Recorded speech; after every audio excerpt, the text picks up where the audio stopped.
Hi, kids.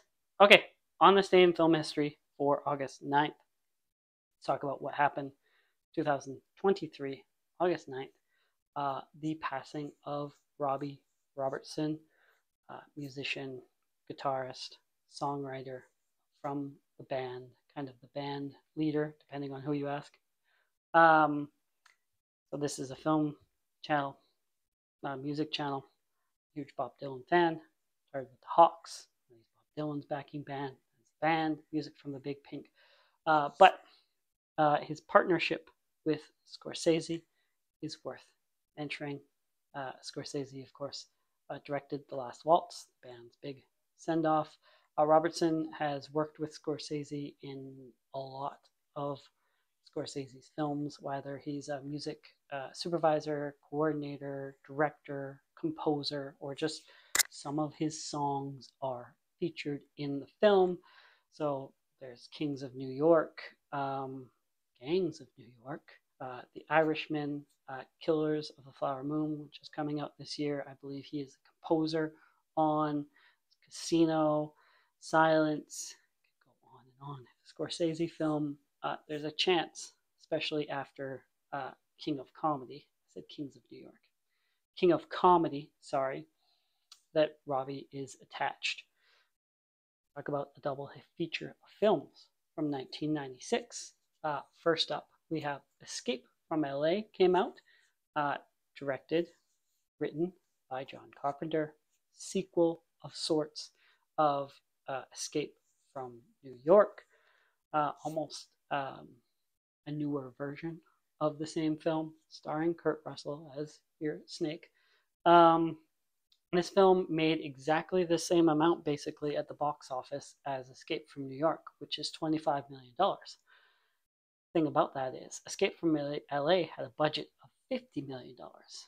New York had a budget of $6 million. So, it didn't perform so well. A lot of people didn't really like it, liked New York better than LA. And John Carpenter, he says he likes LA better. He thinks it's a better film. He thinks it was his second attempt at it, and he did it better the second time. So, I don't think he cares what you think either. And then the other film that came out the exact same day as Escape from LA was Jack, the film directed by Francis Ford Coppola, which also did not do that well, not reviewed very well. Did better at the box office, though, than Escape from LA, partly maybe because Francis Ford Coppola was attached, the director of The Godfathers, the director of The Conversation, Apocalypse Now. We can put Jack right up there with it, right? Starring Robin Williams.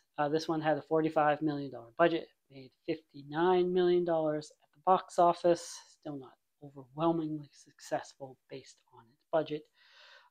This, I believe, Williams got the part partly due to the fallout from Disney from Aladdin. So Williams did, of course, the genie, Aladdin. I believe he agreed to do that for scale, not his usual like $8 million. And the other agreement was that his name couldn't be used in marketing and advertising. His character couldn't be a certain size in the posters, so on and so forth, because he had another film coming out a couple weeks after, Toys, which his face is in, that he didn't want Aladdin stomping all over and ruining that film. So that was the agreement, signed off on it, and then Disney just said, you know what, forget that. And then put the genie big on the poster and said, here's your Robin Williams, and Robin Williams is the selling point. It's funny, if you go back to prior to Aladdin, what's that, 91, 92? A lot of animated movies were voiced by voice actors. Aladdin's really the turning point, right? Robin Williams, that performance, and then slowly we get more and more, and you get Shrek, and now every animated feature is all the names you know, and none of the talented voice actors. Anyways, let's talk about a birth 1927 is the birth of Robert Shaw. He died in 1978, 51 years old, heart attack, unfortunately. Robert Shaw, a man of all seasons. He's in Sting, Taking of Pelham 123, and of course, he's Quint in Jaws, the fantastic Indianapolis speech, which I believe there's multiple takes used in the film. One of them, I think he's actually intoxicated. You can kind of tell which shots is Robert Shaw intoxicated. Other writers used for that. Shaw himself came up with some of the dialogue. Reportedly, depends who you ask. Anyways, and then more somber note. Start with somber note. I'm going to end with one. 1969 is the death, the killing of Sharon Tate. She was murdered by the Manson family, her and 4 others. She was pregnant at the time. I've talked about her a bit in my video for Valley of the Dolls. She's, people were getting upset when Tarantino was going to feature her in Once Upon a Time in Hollywood. I think he handled it quite well. In that film, you can see her watching Wrecking Crew, another film she's in. A small filmography, especially in film, a lot more guest spots in television, but a talented young person murdered.